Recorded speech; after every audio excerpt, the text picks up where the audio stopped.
Hey, it's SLVRDLLR, and this is Starbreak. So I did a Starbreak video, I don't know, about a month or two ago, maybe a bit longer, but I wanted to do a follow-up because Starbreak is finally getting released on Steam today, May 10th.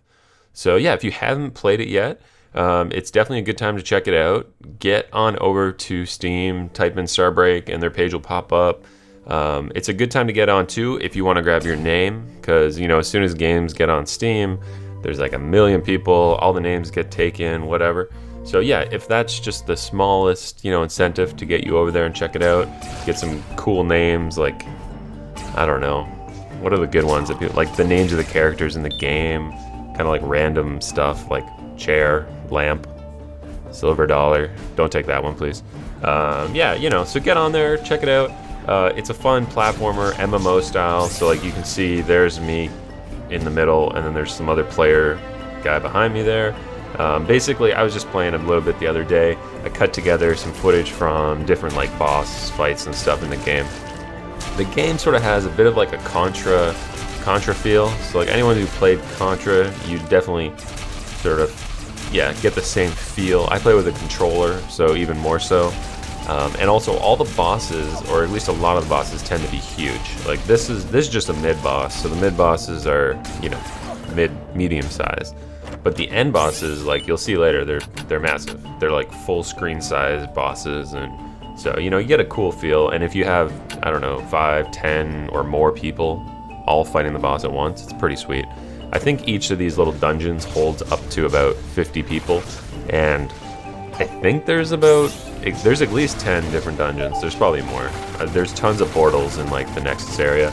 So yeah, it's pretty good though. It's hard. Like it's really hard. So this is like the first level, and I'm not very good at the game, but you just totally forget that you got to be safe, and you can't immediately escape when you're dying. So that's what really kind of screws me over a lot, is I always forget about that, and I keep thinking I can just like escape when I have to, but you gotta wait 10 seconds before you can go back to safety. So like if you leave it to the last second, you might get hit. Yeah, this is the first boss, the easiest boss. Somehow, whatever group I had like 3 or 4 people with me, they all abandoned me and just left me here to die. This guy, so the first boss, he's not too hard, but it definitely, if I had 1 or 2 other people, it would really help. See, yes, I thought I won right there, and then he comes back. It's like, psych, I'm gonna kick your ass. Yeah, so now he's in this weird butterfly mode, and he's like really annoying to hit. Thankfully the wings don't do any damage to you. God. Yeah, now I'm just like, I can't even get in position.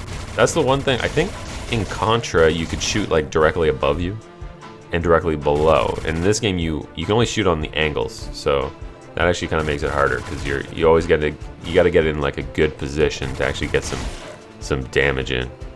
So we'll see.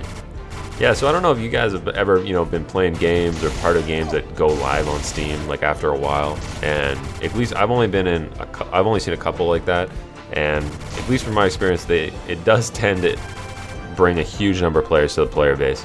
So yeah, it is kind of a cool time to check the game out for sure. And I think in my first video, I did it mostly, or I explained that this game was made by at least one of the people who made Realm of the Mad God.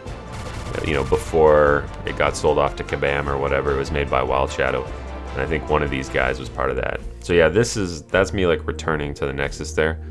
So you gotta wait I was just like waiting out till the top of the screen there. I chopped it off, but yeah, that's what happens when you need to escape. This is like a medium, I think it's medium difficulty, either medium or high. And honestly, this is where I started when I went into the dungeon, so I have no clue what's going on. There's tons of bullets. I don't know what hurts me, what doesn't hurt me. It's really freaky. There's these squares flying around, which presumably are very dangerous. And I'm like doing probably 1 damage or something stupid. But yeah, there's like a good sized group in here. I'm just trying not to get hit. I don't know what's going on. I think I got hit there. Yeah. I think this one's called Underground. It's got pretty cool art actually. This is just a middle. I think this might be another mid boss or something, because you'll see in a sec yeah, once you get over, it's more like platformer style again, where you're running through corridors. Yeah, each boss drops like chests as well. That's kind of the point. You're always trying to pick up items, better gear. Enemies also drop little power-ups that are permanent, I think. So like your health permanently increases, your damage, your crits, you know, all that. Ah, Jesus. Yeah, I just got hit there. I look, everyone just like jumps out of the way for me so I can take it. Thank you. So kind. You get little health things as you go along. And yeah, I have like 82 health. Most guys hit between like 10 and 25. So, you know, you really can't take that much damage. Yeah, this is the boss of this underground. So we had like a ton of people, and it sort of got thinned out. There's like, what is it, 7 or 8 players here now, and yeah, this thing is like kicking our butts. Although it didn't seem to be shooting a lot, so I don't know why people were nexusing, but it's a little bit weird. Yeah, this is like a lot of bosses though are this style where they're like these huge beasts that you got to put tons of damage into, and they like take up a large portion of the screen. They disappear and then come back as like a larger form where they have arms or something weird like that. So yeah, here he comes back. What's this? Oh, he starts like spawning a bunch of stuff. Like there's some mech robot. This is like the only part where I felt remotely useful because I could actually do enough damage on these little minions to kill them. But other than that, yeah, I was just like, I was just here for the carry. Totally. So, and yeah, of course, this game's permadeath, so, you know, when you die, you lose everything. I think it saves, like, at least your level or something, and it contributes to your overall level when you die, but you still lose all your gear and any skill ups you had and stuff. Okay, look, everyone's standing in the corner here, so I'm like, okay, these guys know what they're doing, right? Just suicided. That was a trap. They led me to my death. I'm gonna find those players, I'm gonna track you down. I know your name. I can't read it. It's too small right now. Whoever you are, be warned. So yeah, this was the server was resetting actually, and this is like all the players just chilling in the Nexus right now. So there's like a lot of people on here right now. This is like in the middle of the day. So yeah, check it out, Starbreak on Steam, and hopefully I will see you guys on there.